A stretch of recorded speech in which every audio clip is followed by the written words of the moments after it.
Israel National Radio presents Aliyah Fever.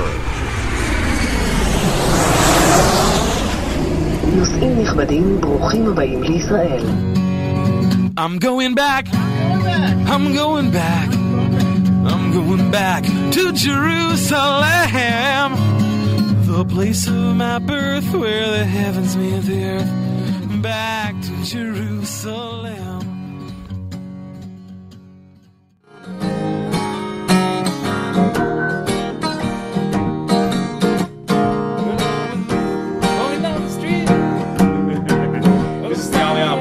Welcome to Aliyah Fever, man. We got Shachar Nadav on the guitar over here. We got Rob Michal, he's sitting over here. Why don't you stick your face in? There he is. He's going to come in a minute here, give us a little debrief tour. We are at Rosh Chodesh Adar. What is that song? Misha Misha. Misha, Misha, Misha, Nichnas Adam. Misha, Nichnas Adam. This is the time where we Marbi Basimcha, which means that we increase our joy. It's the month of Adar. And what I'm going to do is I'm going to bring Rob Michal over here. And he's going to show you, we're going to watch somebody transform right now from, well, he'll show you how he transforms into joy right now. Here, come on in there and go ahead. And put that, here you go. I got a present for you, man. Here. What's that? This is... Let me scoot over a little bit. Let me get in there too. All right, here we go. All right, now three of us in here. Look, listen, I'd rather tell you the story about how I get those. At the military bases, they tell the new soldiers to wipe their smiles off their face. Yeah. So you know what I do? I go around, and actually I got people all over the world collecting those smiles, and they put them in those boxes. But the only thing I have not figured out is how to sort them all out. Give me one. All right, here you go. There you go. That's a good one. Whoa. Oh, here, wipe it on your face. Whoa, that's a good one right there. All right, so we're sitting here with Rav Shachar. Hello. And Rav Shachar is one of the teachers, one of the rabbis on our program, on the Aliyah and integration program at Keshet. And he's a man of many talents. So this is an Aliyah show, so you might ask, so you see Rav Shachar, he's an Israeli, right? Uh-huh. So what's he doing on an Aliyah show? So we got a lot of reasons for that. Number one, he works on that program, but the most important reason is because Rav Shachar himself spent many years overseas in the U.S. He has a very interesting life. Hang on 1 second, man. And he's going to tell us about that. Smile is wearing off. Here's another one. A bigger one. Yeah, we're in Adar, so we got to be. Tell him before we get into that, man. Tell him about why we're supposed to be happy right now, man. So we know that there's a very interesting thing in the Jewish calendar. It says Mishenichnas Av Mematin Besimcha. When the month of Av enters, so we are less involved in happiness. Mishnichnas Adar Marbin Besimcha. And when the month of Adar enters, which we're in right now, so we increase in issues of joy and happiness towards Purim. In Av, we're approaching the day of the destruction of the temple. So we have to be more serious and mourn the great loss the Jewish nation had at the destruction of the temple. But in Adar, we're approaching an incredible idea. We're approaching an idea that even within the destruction, even when apparently the presence of God is no longer part of the Jewish nation, because of the story of Purim, which is in Adar, which is why we're happy, occurred in the diaspora, God is involved in every detail of our life. Even when we feel that we're collapsing and falling, even then, as we see in the story of the Megillah, of the Megillat Esther, the story of Esther, we see that God's involved in every detail, even though it may be hidden. And that's a great joy for us, and that's why we're starting to try and find God within the daily routine of our lives and all the details of our lives, and it's a great joy to find God involved in everything. And this is a time of Adar. So we're in great joy, and we're also very happy to have Rav Shachar with us to introduce himself and to hear about his incredible story and life journey, which I think also Rav Shachar was the first to testify that God was involved in it from the beginning in a very mysterious way. Right from the start. Yes. That's right, man. So tell us a little bit about your story, man. Well, I started traveling around the world after I finished the army. I lived in London, I lived in Brooklyn, and through my journeys I got connected to a different kind of religion before I became Baal Tshuva. And you have to explain to the audience what a Baal Tshuva is, because a lot of them don't speak Hebrew at all. Baal Tshuva is a guy that revealed his roots, revealed his connection to the Torah and to Hashem. It took me a while. Only at the age of 30, I managed to do tshuva, Baruch Hashem. But Tshuva means that returning, that you do repentance. So when we say like, Hey, we all do that every day. that's right. That's right. Hey, that's a good smile, man. He made it funny, man. Tshuva, as far as I'm concerned, tshuva is lashuv, from the word Hebrew lashuv, to return to Hashem. Like return, right? Yeah. Return to our source. Right. Right. Return to our source, return to our roots. So I was connected to this religion, the Rasta religion. I used to be a Rasta man. Actually, I have a song about it. Maybe I could do a reggae song later on. Do one right now, man. Quick one. Okay, good. Long time ago, when I was still young, I used to be a Rasta man, sitting for peace and love, sitting on the mountain top, yo, all day long, dancing and praying and singing my Rasta song. I used to be a Rasta man, yo. I used to be a Rastafari man, yo, yo. Used to be a Rasta man. Long time ago, when I was still young, I used to be a Rasta man, searching for peace and love. Had the natty dreadlocks down to my knees. And if I see you with a mighty herb, I said, pass it to be pleased. I used to be a Rasta man. Yo. I used to be a Rastafari man. Yo. Used to be a Rasta man. Then one day, an angel from heaven came and showed me God Almighty plan. Then I knew that I met you. That's what I really am. I used to be a Rasta man. Yo. I used to be a Rastafari man. Yo. A Rasta man. Anyway, song, man. Thank you. It's a friend of mine wrote it, but I connected because we both of us, been in the same places, same reality. But now you're not a Rasta man, no. No, I have two Rasta left. No, man. Hey, they stole it from us, man. Yeah, it's true. You know that? The funny thing is, I went into Jamaica to the roots of the Rasta. It's called Maroontown, a village up in the mountains, and I met the head of the village. And I wanted to tell him about the Rasta religion. So you know what he told me? What? Stories about Shlomo HaMelech.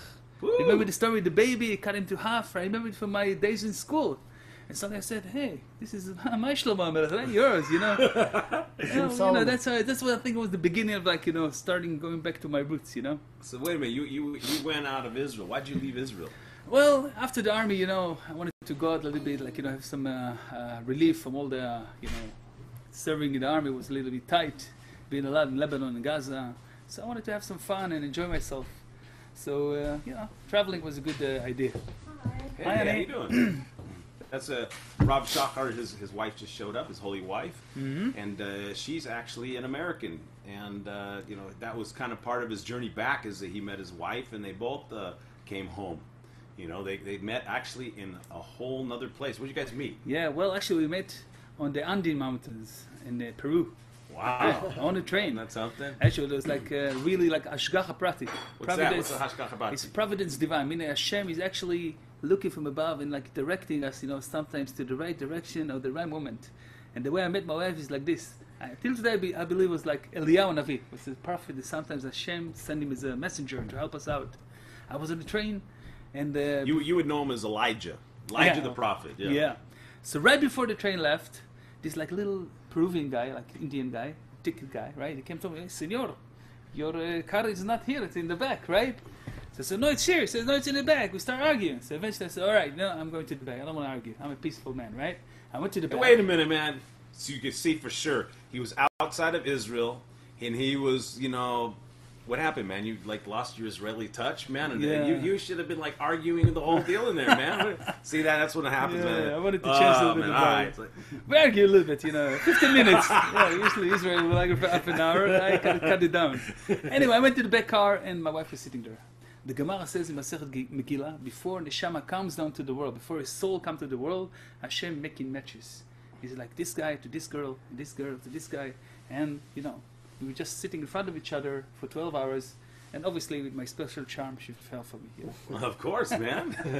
Were you a Rasta man then? Yes, I used to be a Rasta. All right, man. And was she a Rasta girl? No, she actually was a very good, American girl from a very good home. She was a student learning in college, and she studied abroad in Chile, and she had a vacation, so she traveled.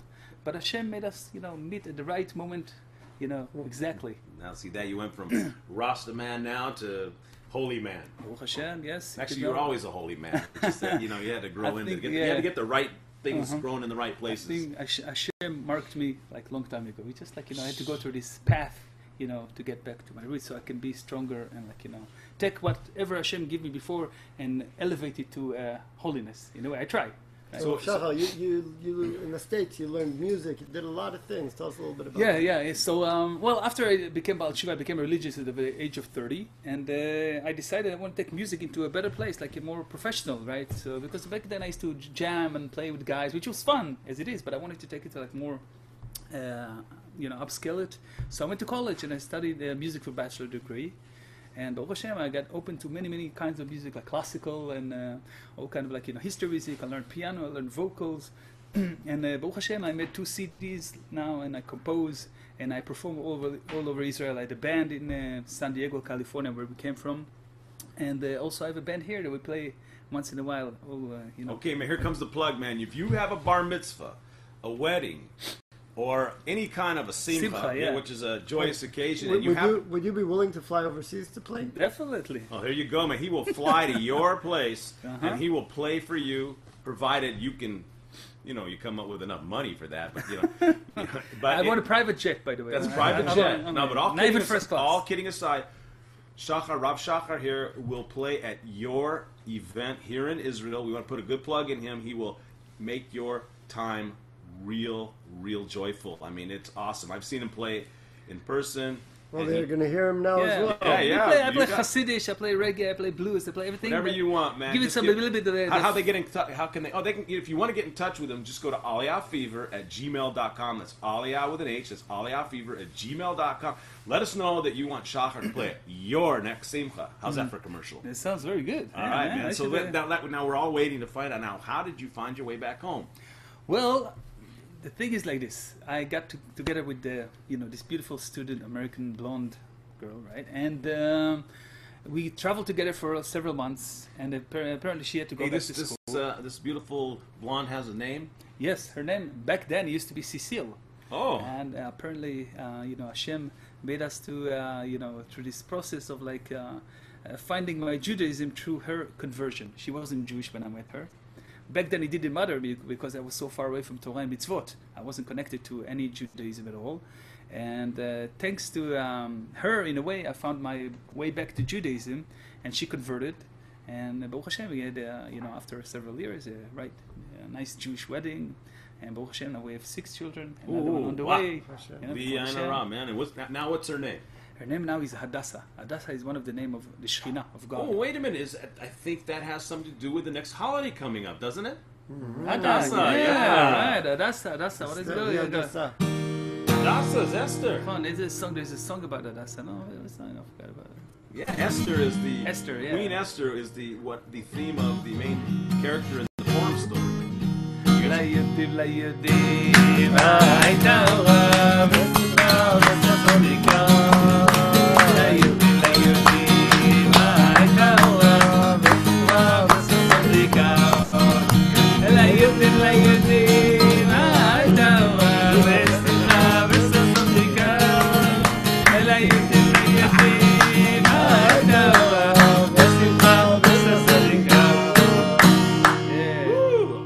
So wait a minute. Now you came back to Israel, what was the whole thing? How'd you get back Well, home? the thing is like this. My wife was, she finished her master degree in San Diego, right? And I was about like another year and a half to finish my bachelor degree. And it happened like this. One day, one Shabbat, I was already dati, right? I was religious, and I was standing to make kiddush, right? I had a cup of wine in my hand, and I was about to say the kiddush. And we lived in an area of a lot of That's students. a special blessing over wine. Right. On And Friday night.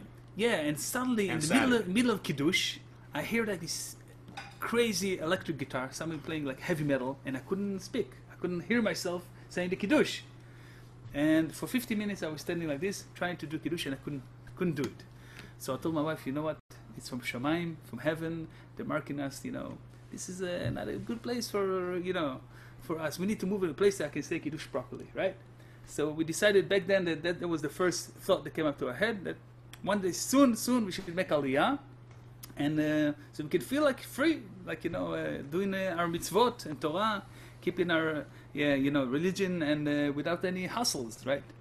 And Baruch Hashem, that was the first move, and slowly, after 6 months, I think, more or less, we came with Nefesh B'Nefesh. And Nefesh B'Nefesh, they really man. helped us to And come you here. guys, and get support on that us. telephone, call them right now, man. You can do it, all right? Yeah, and 97% retention rate, man. Here's a success story right here. No, put the Oh, the smile on. smile.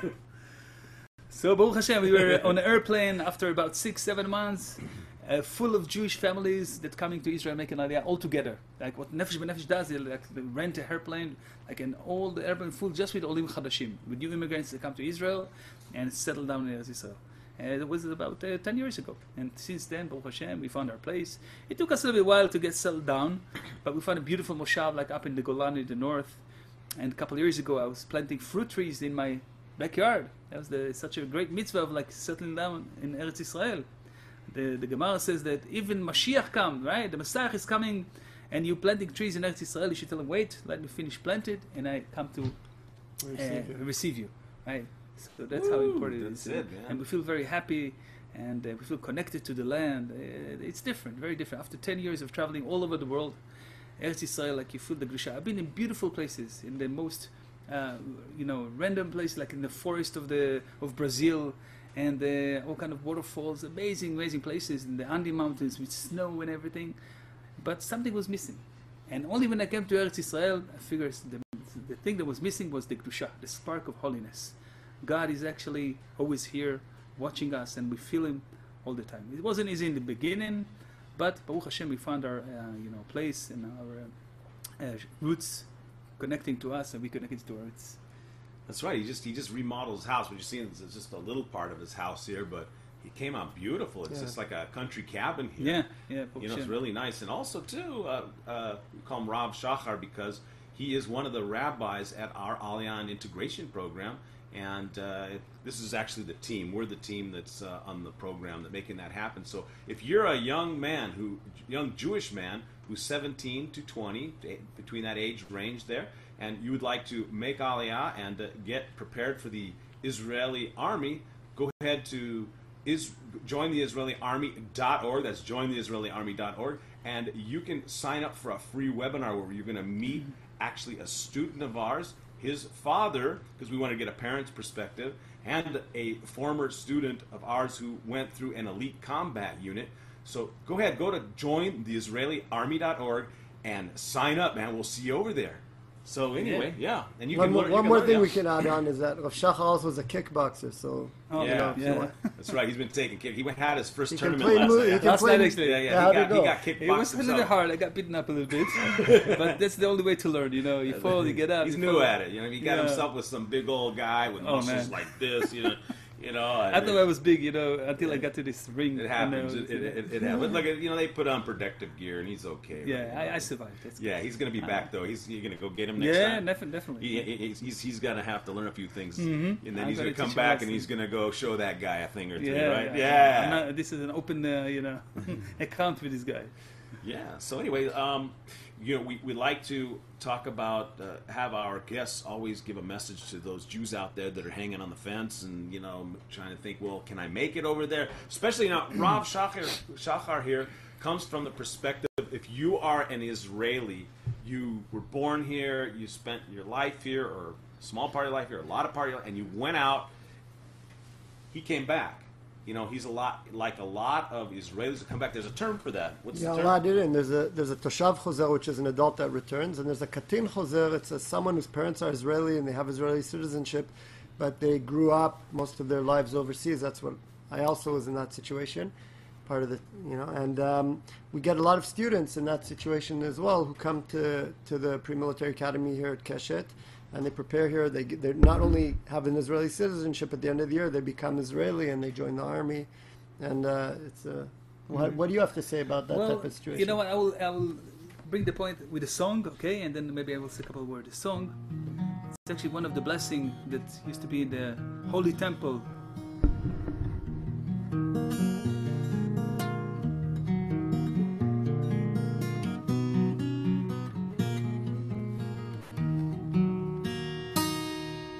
Return again, return again, return to the land of your soul. Return again, return again, return to the land of your soul. Return to who you are, return to what you are, return to where you are, born and reborn again. Return to who you are, return to what you are, return to where you are, born and reborn again.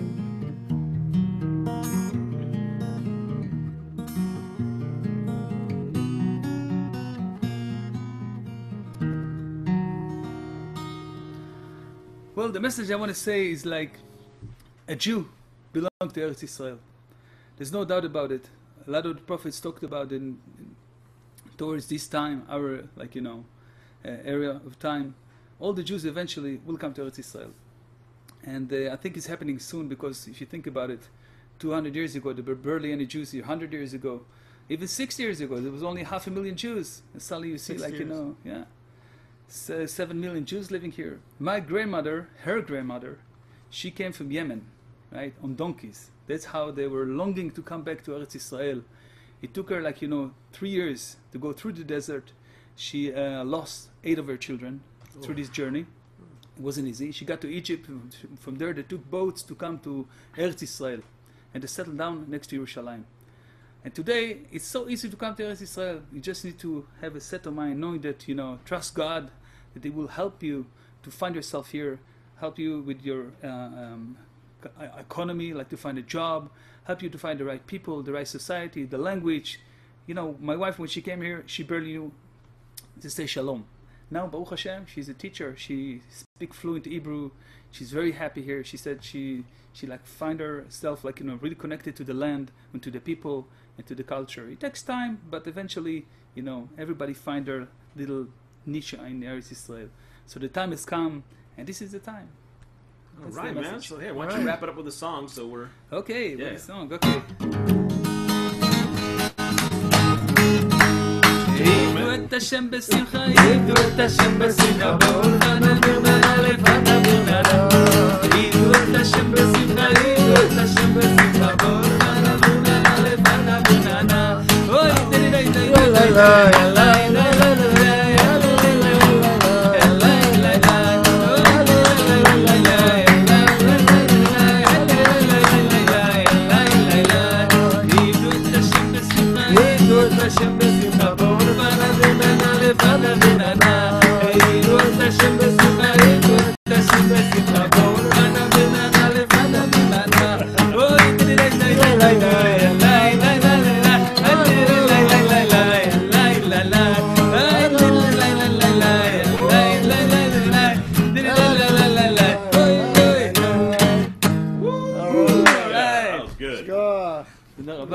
Thank you, Avram, for giving me the opportunity to give a message.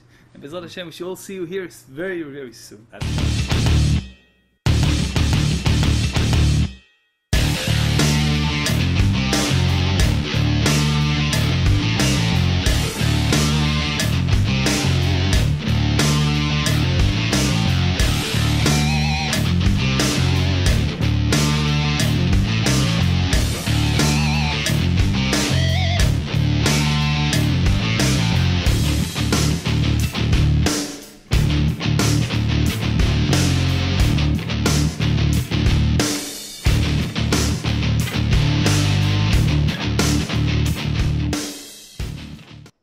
All right, man. So you just saw that awesome video of Keshet Yehuda Pre-Military Academy's Aliyah Integration Program. And now we want to tell you that we are having a webinar, an Aliyah and IDF preparation for Jewish men ages 17 to 20. We've got some great speakers. We got Rabbi Michal Cohen, who's the head of the program, and you know him from the Aliyah Fever Show. He is the co-host and one of the most wonderful guys that I know.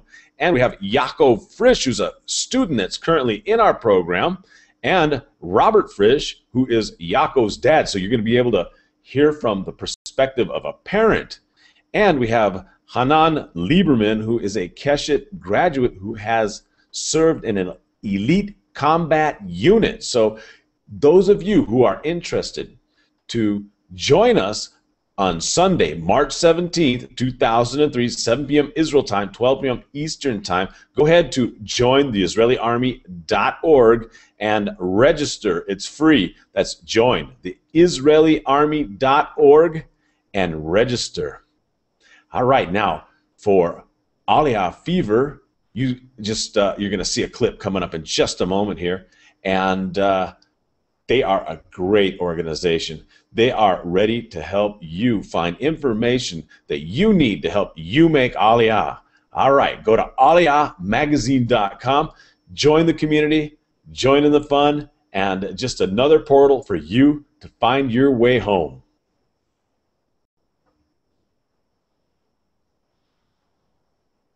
Okay, we're back. All right, you notice we have a change of clothes, right?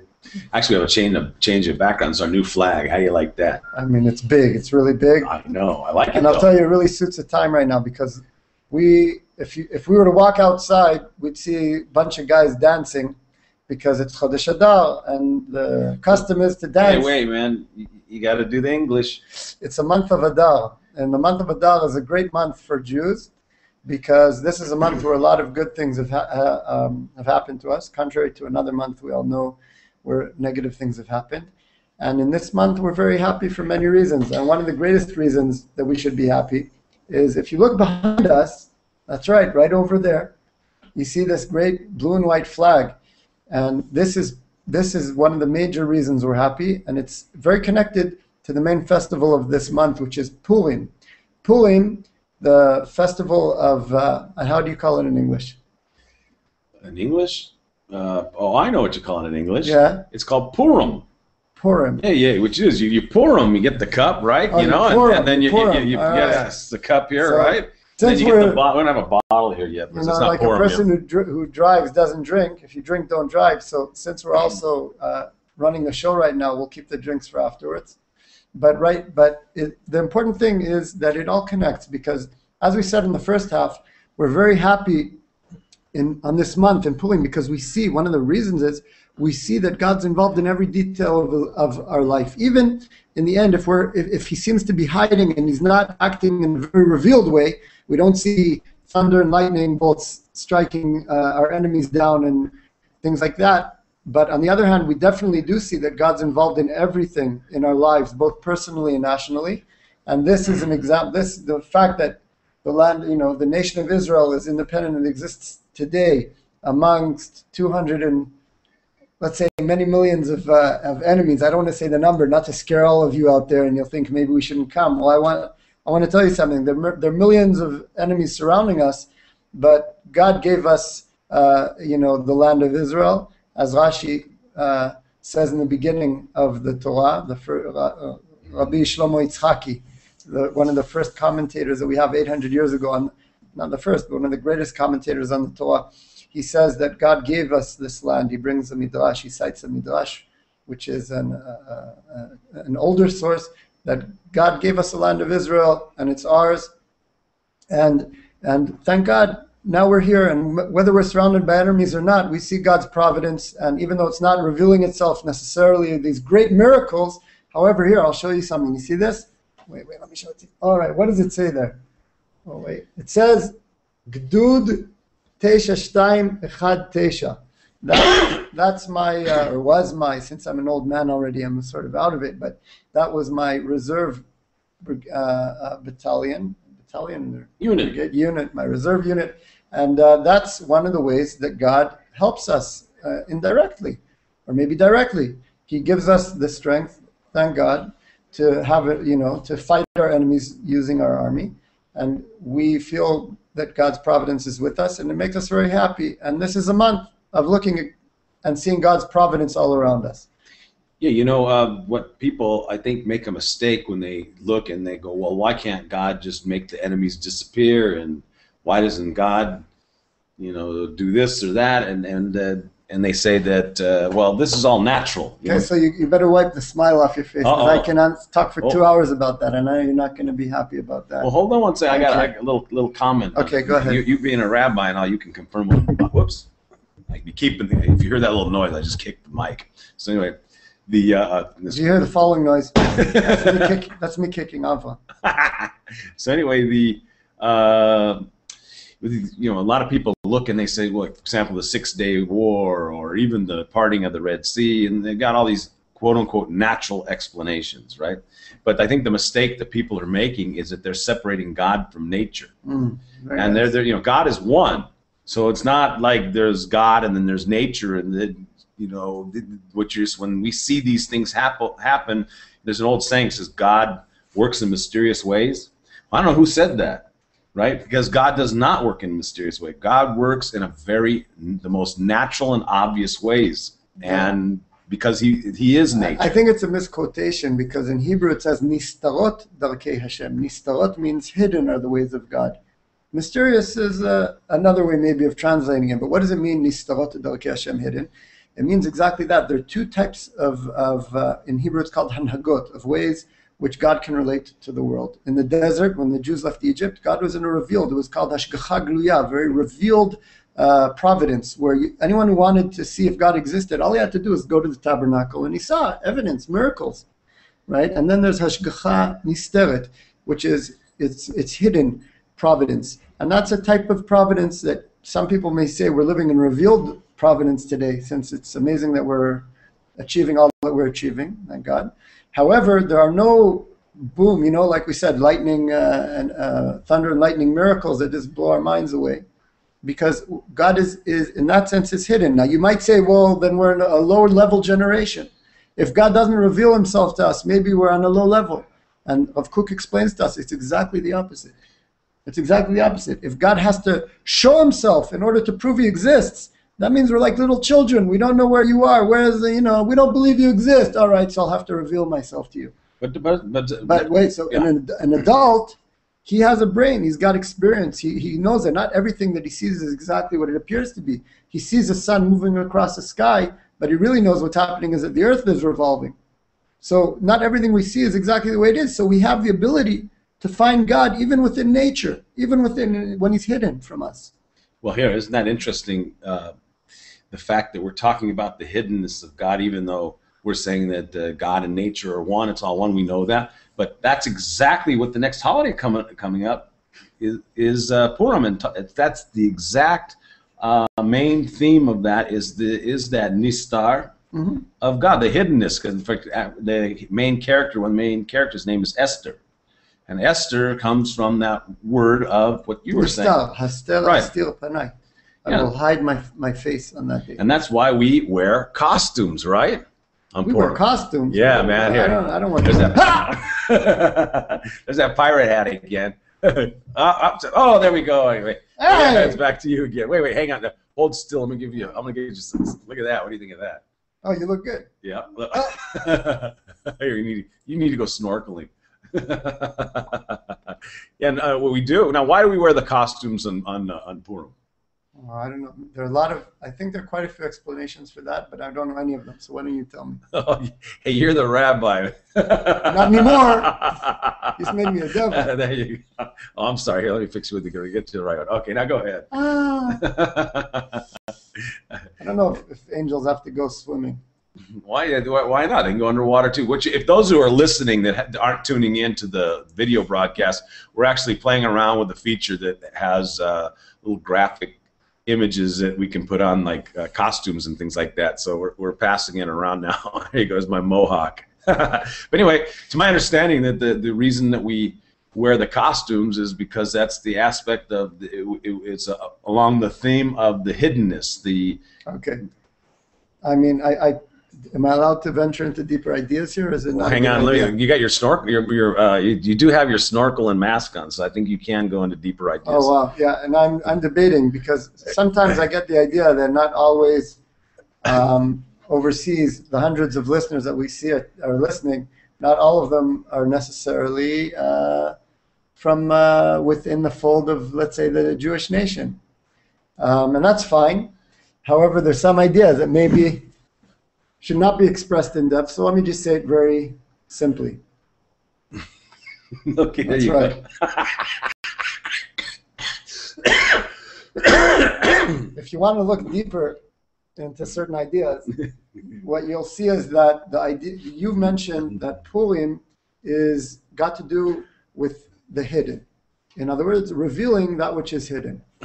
And we know, I already have a beard and a mustache.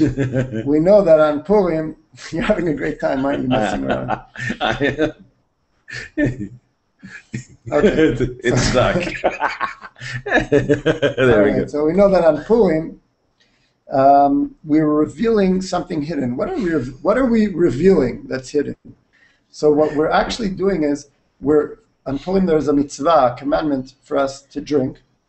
And it says, drink until you do not know the difference between cursed is Haman and blessed is Mordechai, the two of the main characters of the story of Purim, one of whom was very wicked and one was very righteous.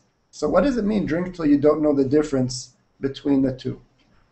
So I'll start with a very short story. Once I used to teach in Tveria, and there's some festival there. Tiberias. And there's a festival there where, I don't know, of the non-Jewish nations, where the UN soldiers, they don't go and party in Syria, as you all know. They come to party in Israel. And they used to get drunk there. And one day, one of the guys stood on the top of a pub. Unfortunately, they exist. And he jumped off into a little puddle. I think he seriously damaged himself. And when we thought about it, we said, what happened? He was drunk. And when a person's drunk, he loses his senses. That's not good. That's not what drinking is about in Judaism. Drinking isn't about, forgetting our troubles and doing stupid things. That's not what drinking is about in Judaism. In Judaism, we drink a little in order to open up our senses to other realities, a bit. Of course, drugs are forbidden and everything, but on certain occasions, a little bit of alcohol has the ability to slightly open up our perception in a positive way. On Kiddush, we have a little bit. On Pesach, we have a little bit.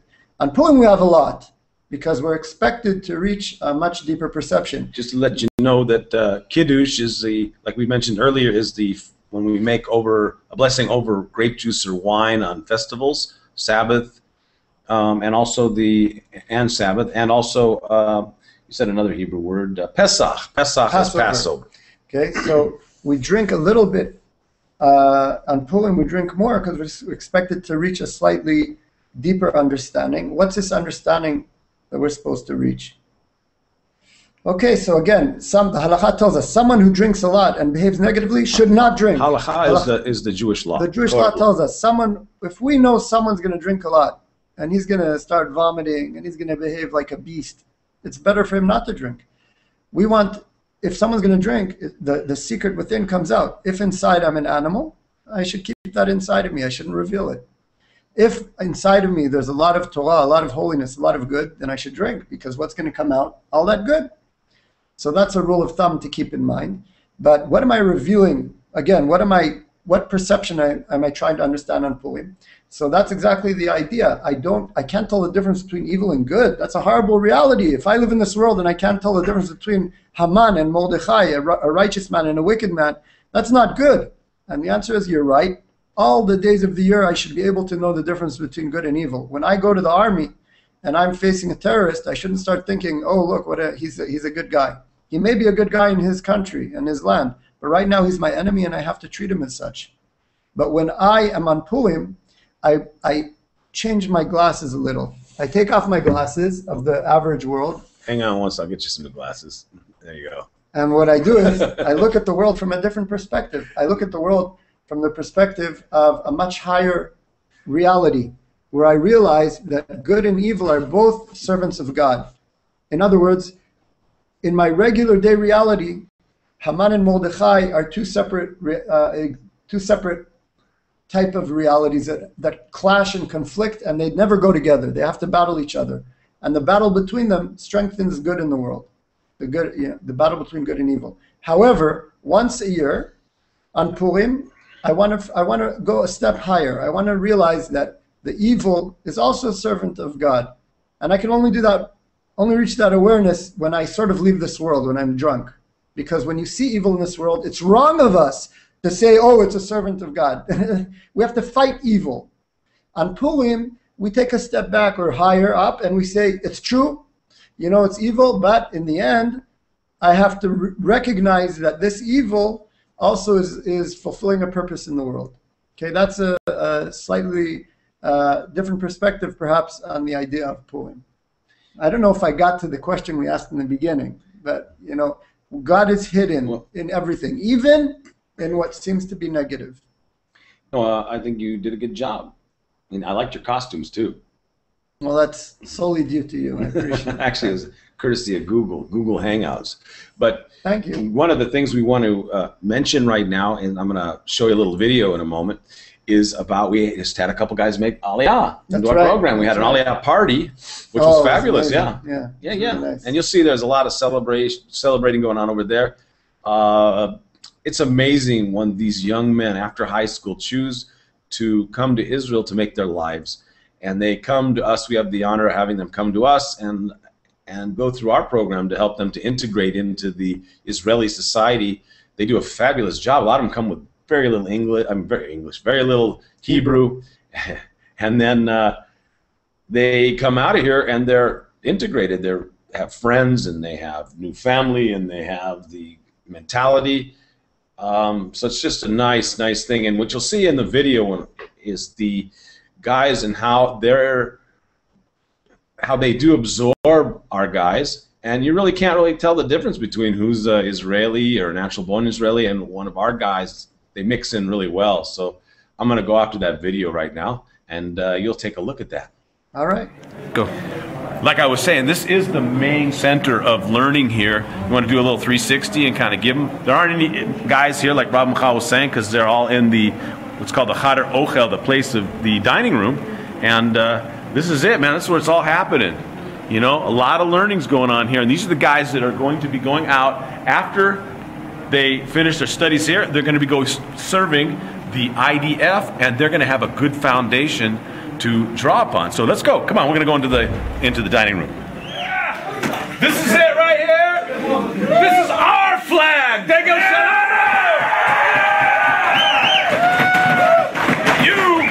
This could be your flag too.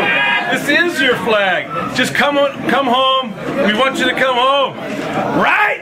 Yeah!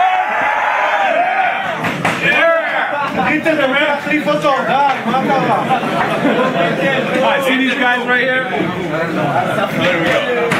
These are our Olim here. These are guys that had made Aliyah, just made Aliyah. These guys, wave, say hello. Hello. There you go. There you go. This guy here is trying to be cool. Here we gotta fix him up over here. Look at this. Here we go. Put him in his new colors. Actually, these are not his new colors. These are the colors that have been our colors for over 2,000 years. We're just back in our land. And the only thing missing is you. That's right. You. All right. So now we're going to do something really important. We're going to eat. That video, man. Was that cool? Yes. It was great. And it was better being there live. It's an incredible feeling to be involved in a process which is actually part of the fulfillment of actual prophecies. These were prophecies given over 3,000 years ago. Is that correct? Approximately 3,000 years ago, about the return of the exiles. And we're seeing it happen before our very own eyes. And since we're born into this process, it doesn't have such a great impact upon us. Maybe the people who make Aliyah are more aware of this. I have friends who came to Israel and they were so in shock of being surrounded by Jews of all types. Yeah, that was my experience. Yeah, that's what actually prompted their Aliyah. They came on a visit, and Right. everyone was Jewish. It was like, what's Yeah, going on? yeah. Even the guys that look no good, they're the Jews. Yeah, Even I remember the that. right, everyone's Jewish. Yeah, yeah. Even the street cleaners. So that's a You know, what I found interesting is that when I made my first trip here at 18 years old, and what I found well, let me just go back a little bit. My friends were saying to prepare for a culture shock. And I lived my whole life in the United States, and then I'm going to come to a quote unquote foreign country, right? And then it was going to be a culture shock. So when I got here, I was like not in shock at all. And as far as culture shock, I was like in culture heaven, thinking, wow, you know, I'm used to being the minority. You know, the only Jew in the school, or the only Jew in the area, or on the surf, you know, on the beach, right? Or I used to like to get asked, do Jews, do they keep Thanksgiving? You know, or do we invite you to our parties? And there's certain parties that, you know, and it just, you know, when I got here, it was great. I'm like, wow, it's our calendar and it's our holidays and it's our people and everything was us. And I just fell in love with the place. When I returned, I was here for 7 months at that time. When I returned back to the United States, I went into culture shock. That was culture shock. I just couldn't believe it. I was like, what is this place? You know, I mean, it wasn't mine. It was all of a sudden I'm back into this, we'll say, foreign culture. Mm-hmm. And it was really uncomfortable. It took me over a month to get used to being back in the U.S. And every time I would come to Israel, I would be relieved, and that's one of the reasons. That's a fresh air. Yeah, that's one of the reasons that when we made Aliyah, we have not been back since we've made Aliyah, and we have no intention of ever returning to any other, you know, let's just say going out of Israel, because of the culture shock. The culture shock is just too intense for us, and it's, you know, to be in Israel, we're so grateful, and it feels so good to be here. And so natural, it's just we didn't want to leave it. That's the feeling. That's honestly the feeling that my wife and I have. The children obviously are young, and this is what they know. But for my wife and I, we feel exactly the same way, in that we're home and we don't want to go anywhere, and we don't want to have to deal with that culture shock of having to go out, God forbid. I think that one of the things that we're left to say is sometimes I feel, I keep speaking about God. I feel like some preacher or something. I like that, man. But you are a preacher. You're a Jewish preacher. So I grew up. Rabbi. I used to see, what's his name? Some Billy dude that used to speak on the TV. Anyway, so we're not that. We really feel that we're living the prophecies, fulfillment of prophecies of God, and we have to say thank you to God for allowing us to be in this reality, to take part in fulfilling what he wants to happen in the world in a positive manner. We want to be on the side of Mordechai. We want to be on the side of the righteous, doing God's work, and not on the side of the ones who are doing God's work, but on, let's say, the negative side. That's a question that's asked also. Why were the Egyptians punished for enslaving the Jews? The nation of Israel, it was a decree that they would be slaves for all that time in Egypt. So why were the Egyptians punished? And the answer is very simple. Because you can choose to be on the side that does the good. You can choose to be on the side of evil. You can even choose how you're going to do the evil or the good, right? And the Egyptians chose to be on that side, and they chose to do it in a very evil way. Well, that's an interesting concept, because this is the choice, is that people wonder, well, how does God allow evil to be in the world? You know, and you can see it is part of the process, and a person gets, that's just it, is that they themselves have the free will choice to choose that. That's another very deep idea, but I want you to think of it that when a muscle man wants to build his muscles, he wants to lift weights and you know, pump his muscles, he needs a weight. He needs to resist the weight. Otherwise, he can be pushing air many, many hours, but he's not going to build his muscles very substantially. You need a counterweight in order to build, and the counterweight of good is evil. If we have evil to fight, to push against, that builds good. And we believe that in the end, that the power of good is, as we see the nations returning to its land, good is increasing, and the good is going to overcome and overturn the evil. And all of those enemies out there, if they're listening to me now, the same way that God was with us on Purim, and he saved us from all the crafty machinations and political, I don't know how to call it, of garbage of Haman. So we believe too that God is with us now, and he's going to help us against all of our enemies and their political and other ideas.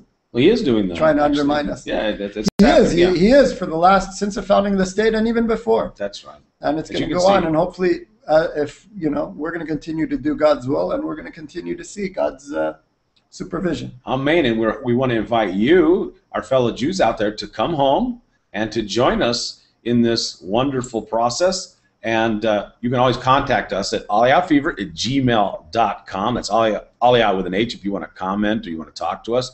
And also, we want to invite those young Jewish men who are 17 to 20 who would like to make Aliyah and get ready for the IDF, the Israeli Army. We have a webinar that's coming up on the 17th of March. It's a Sunday. And you can register for that webinar. It's free of charge at jointheisraeliarmy.org. That's jointheisraeliarmy.org. Well, that's it for this week's show. We want to wish you all a happy week and a happy weekend.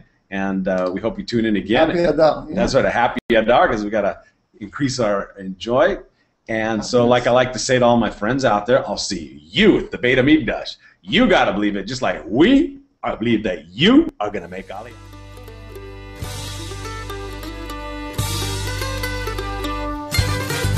I'm going back. I'm going back. I'm going back to Jerusalem, the place of my birth where the heavens begin. I'm going back to Jerusalem. I'm on my way. I'm on my way. I'm on my way.